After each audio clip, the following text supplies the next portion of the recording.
खुशखबरी अवांजे पंहिंजे शहर क़रमपुर बिजाणी जे नाके चौक वारे इलाइक़े बिजराणी कांटे जे साम्हूं न्यू बलूच क़म्यूनिकेशन शॉप जो रस्म बिस्मिल्ला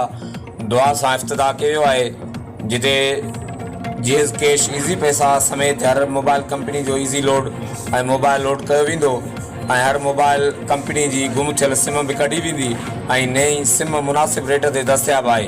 प्रोपराइटर इंसाफ अली दोस्त इसरार अली राब्ते लाइ नंबर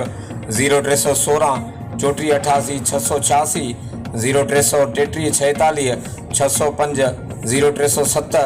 96 70 387।